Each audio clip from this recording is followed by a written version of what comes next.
Hi everybody, thanks for coming to MicNite. I'm Darryl Millis from the College of Veterinary Medicine. I'd like to tell you a little bit about our CARE service. It stands for Canine, Arthritis, Rehabilitation, Exercise, and Sports Medicine. I want to acknowledge some of our team members that are here tonight because it truly is a team effort to help these animals. The goals of our care center are to provide outstanding care for a variety of companion animals with sporting interests and also working dogs, anywhere from house pets all the way up to seeing eye dogs, working athletes, and so forth. We also educate veterinarians, students, and also dog owners, and we perform research to help find out more about these very important athletes. Now, canine sporting events have been growing in great magnitude over recent years. You see some of the statistics here. And in fact, it's led to a new specialty college, the American College of Veterinary Sports Medicine and Rehabilitation. So there's a lot of information that we need to discover, to be able to help, especially some of the important dogs that we see, like bomb dogs, police dogs, and so forth. We provide cutting-edge surgeries such as arthroscopic surgery in the lower left-hand corner here. That's actually Smokey Nine's knee when he tore his ACL, and we did his surgery and rehab. We also have a cutting-edge rehab facility where we do various modalities, including aquatics, shockwave, and so forth. One of the initiatives in our veterinary orthopedic lab, or VAL lab, is to look at the prevalence of arthritis in just normal dogs, such as your own. And we found that 60% of them had one or more joints involved, and in fact, most of them have more than 2 joints. 3 to 5 joints is pretty much the normal. We deal with a lot of working dogs, military dogs, police dogs, search and rescue dogs, canine assistance dogs, and so forth. And in fact, every year we have a special day where we evaluate these dogs as a public service. And so we've combined with our ophthalmology group to have Swoop Day, Service and Working Ophthalmologic and Orthopedic Program, where we evaluate dogs for orthopedic problems. And you would think that these dogs would be pretty much free of musculoskeletal problems. And in fact, about half of them, these are active dogs out in the field every day, have an issue. And in fact, this year's Swoop Day is May 19th. So if you know anybody with a seeing eye dog, this actually is a video clip from WBIR, the service and sacrifice piece. This is Layka, a very special dog that I'll be talking about, who had her leg actually shot off in Afghanistan protecting her troops. And this is Layka after her surgery from her amputation recovering. Her heroics landed her a cover shot on National Geographic.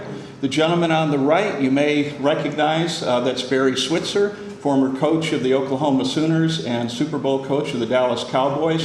He was responsible for flying Layka here from Oklahoma. This is Layka's owner, Trent McDonald, who was the soldier that was the handler of Layka. This was another news piece where he's talking about what Layka did and how he saved 6 or 7 lives by charging in to a compound where they thought everybody was dead, but there was one enemy that ended up shooting Layka instead of the soldiers. So she came to us with another injury.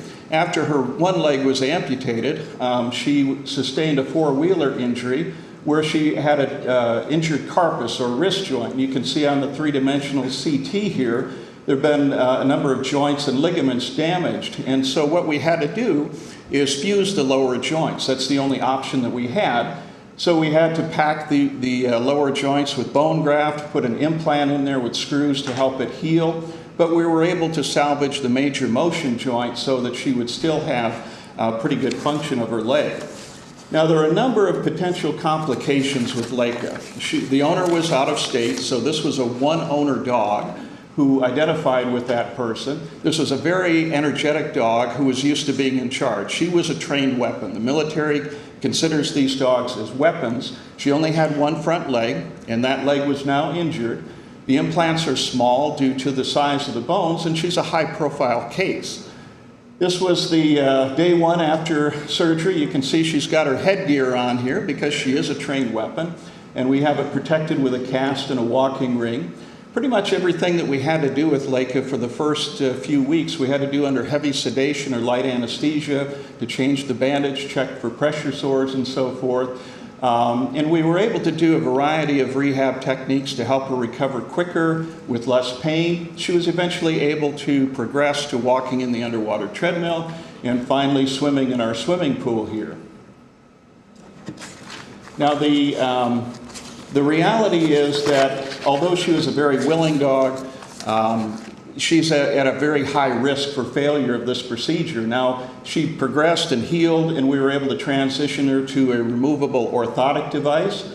And she's in the underwater treadmill here with one of our veterinary nurses who developed a special bond with Layka and actually was able to handle her quite well. This is her before she went home at Christmas time. She eventually warmed up to all of us, but she was in charge. Whatever she wanted to do, she was able to do that. She almost always had a ball in her mouth. She had her naughty hat on a couple of times, but most of the time she was able to have her nice hat on. So when she went home, the owner was thrilled. She came back a couple of months later for her 2-month recheck, and she was pretty much healed and back to normal function. The owner was very thrilled to have his partner home who had saved his life. And in fact, she was honored at Neyland Stadium. To my knowledge, the only dog that's ever been honored at Neyland Stadium during their veterans celebration during the last home game. So here's part of our CARES team out there on the field with her. And it was pretty touching because the entire audience stood and gave her a standing ovation. So very important dog to our military, just one of many dogs, 2,500 military working dogs. So canine sporting events are certainly increasing in popularity. The more that we know about these specific injuries, the earlier we can diagnose them, the earlier we can treat them, and hopefully have a better prognosis. And our CARES Center is poised to help continue to study and help these very important working and service dogs.